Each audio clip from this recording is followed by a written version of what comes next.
have this generation that's growing up with that and wanting sort of that high-low combination for themselves in their own design. How, as a designer, do you stay informed about all the resources that are out there? You're busy with consumers all day long. There's new stuff cropping up. What do you use to resource for your clients? A lot of our interiors incorporate vintage items. And as such, we have a number of great resources here in Los Angeles to shop vintage. This demographic wants that. They want the individuality, and as Kathleen was saying, they want authenticity. So they want that authentic detail put back into the Spanish house. The vintage route both gives it a bit of history, and it gives it something that's unique as well. But to really stay current, at the end of the day, you have to hit the streets, and whether you do that on the internet or physically hit the streets, to stop in at all of those showrooms to see what they have that's new. There's really no other way to do it. It's just something that you have to carve out in your week, your day, your month to stay informed. Alex, as an editor, what design trends and products do you find are more favored by this new, affluent, younger consumer? I feel like people really like objects that are home objects that are almost become artwork. For example, in this issue, we have this beautiful vanity desk set at Angela Adams, and it looks like it was made by Roy McMankin or something. It's just this beautiful sculptural piece that I think people really want to have that sense of, this is almost artwork, but it's very accessible in my house. I think people really respond to that in the magazine.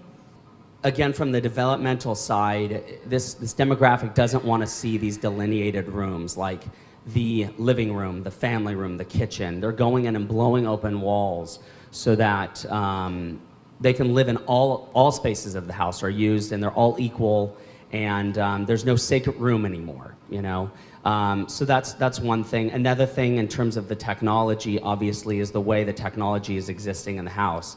I have to design my kitchens to have computers in them now, whereas before that just wasn't an issue.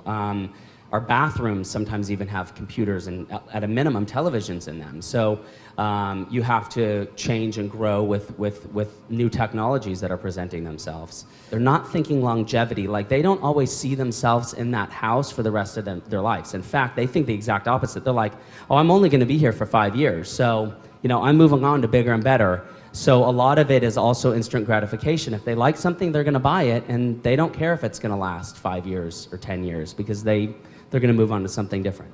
This is a question for the entire panel. How does a designer deal with the whole environmental design movement, which in my mind can be extremely confusing?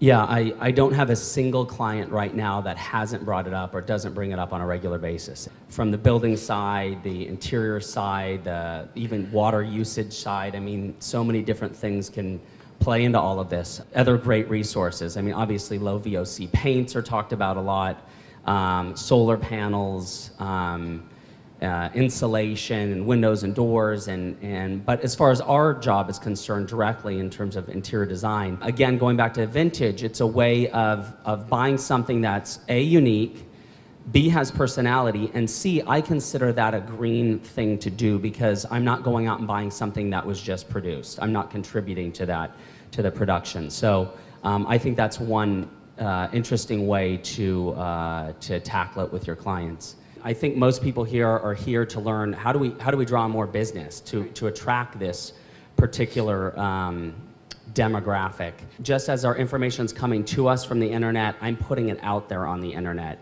And the number one thing that I have, as far as advice to anybody is concerned is website. Like, you have to have a great website. You have to have great photography. Those are really our only tools, short of getting in magazines now, that we have to showcase our work. Just one note on that also is I would recommend starting a Facebook page, be on social networks. A lot of people think that MySpace is just for kids or it's for music and so on. And what was that? Who here is on Facebook? Okay. Oh, good. All right. That's great. Who here is uses Twitter? Okay.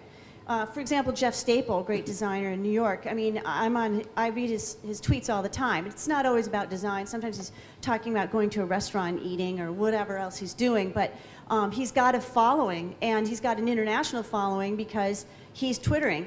So he's got Facebook, he's got MySpace, he's got his website, of course, and you know, he's got a Flickr account, you know, so for his photos and so on. So he's constantly on all the time.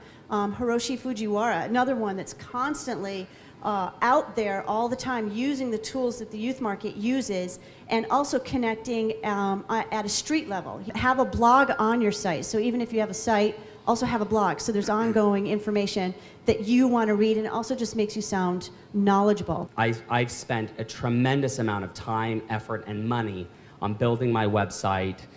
It's not just building it, it's getting it coded so that people can go to Google or Yahoo and type in your name, classic interior design, Los Angeles, or Santa Monica design, whoever you want to pinpoint. Have your website be specific to that, the type of client that you're trying to attract. You really need to make sure that your website is representative of that, and that you spend a lot of time and effort in that regard, because I feel like for me, that's how I get the majority of my clients right now. And I think that goes back to the original topic that I was so interested in, is how does an interior designer stay relevant right now when your client can open a magazine and just pretty much recreate that room even if they went to Target. So how does an interior designer stay relevant? I think that you really hit the nail on the head. If your client if you're gonna sit there and they're gonna basically know how much every single thing costs that you're buying for them, obviously, I mean, there's still going to be markup, but there is going to be, I mean, transparency has to be 100%. But what I do think what's happening is the amount of products, the variety of products is exponentially bigger and bigger and bigger. And I'm telling you, as someone who tries to stay up with it, there's no way I could. And I feel like as an interior designer, whether you are really going to buff up on the latest in what's green in home design or the latest in European interior design, I really feel strongly that that information is what your client does not have. It's what they want. It's what they need. I do two things to try and stay on top of what's going on in design, and if you really want to, you know, bring that to your clients, like the cutting edge stuff, is I try and take 2 days a month to troll an area. And you want it to be a really dense area. You don't want to waste your time parking your car 14 times. So I'll take one street. Or like here would be perfect, the Mart. Come in, 45 minutes, I can see like a couple thousand objects, you know, and a couple notes. You just don't want to be like, go to one store. That's going to take a lot of time. You know, it doesn't mean that you have to go to Milan. It really doesn't. You do not need to go to Milan to know what's going on at the furniture shows. If you know, spend some time on a couple good blogs, a couple good magazines, you're really going to know, and I can guarantee your client doesn't have that time. So I feel like there's a real silver lining, even though interior decorators are no longer the gatekeepers to fabulous design. I feel like there's so much more that you can bring to your clients that will really keep you in business.